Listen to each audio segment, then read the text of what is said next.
On an evening when the sun actually came out for a few minutes after a lot of showers, I thought I'd take a walk around the, the woodland gardens and see how they're looking now. This rudbeckia is looking particularly good. There's a late bee just popping around on the last of the lavender. You should be in bed, little bee, it's kind of late. And here we can see this hydrangea is doing really well this year. Look at the size of those lovely big healthy leaves. And I really like it. It's one of these macrophylla ones that have the kind of centre and then the outer bits. The outer bits are just there to entice the insects to go in and pollinate them. And over here we can see that the anemones, as usual, are stealing the show. And there's a rudbeckia that I found a seedling somewhere and just shoved it in there. I thought it would add to that particular area. And up there we can see the oak tree is coming on. Oh, wow, it's getting really, really tall.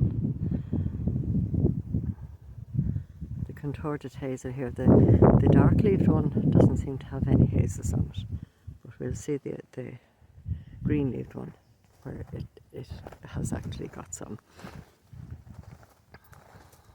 So here are some more of the hydrangeas, the mop-head ones, which are the more usual ones, the ones we're more used to. So this is where we took out the phormium and replaced it with another hydrangea, which we transplanted. And you can see by the flower on that it's another one of the macrophylla ones with the little funny centres. It seems to have survived being moved anyway, even though it was actually in flower, which is not ideal. So I'll just continue up along here, along the outside edge of the oak woodland. I'm just going to come back to have a better view of all the big trees and how huge they've got. The hazels are very big as well.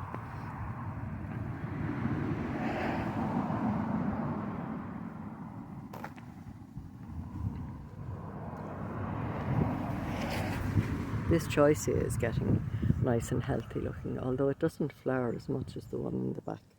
I don't know why. I think maybe I need to give it a little encouragement, a bit of tomato feed or something of that nature.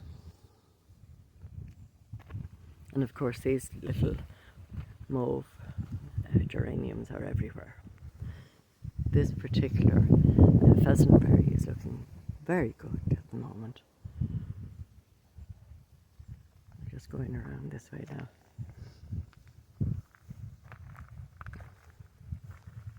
Of course the Bergenia are nearly finished at this stage. And the hips are starting to come on the Rosa rugosa. And we have a nice little mysterious path there leading out to the little side gate. These are just the ordinary Montbretia, but they are quite pretty. So now I'm going into the ash woodland, although I'm not sure how good my ashes are. There's a little bit of dieback on them, but they're not too bad. But the birches are enormous now at this stage. And in their shadow we have the anemone, Jacqueline Joubert, I think. Somebody Joubert anyway, which is a wonderful anemone that actually makes fantastic ground cover. And here on this side, this has filled up very nicely. And I noticed that there's a little bit of persicaria coming up there in the middle of the saxifrage that are the main feature here.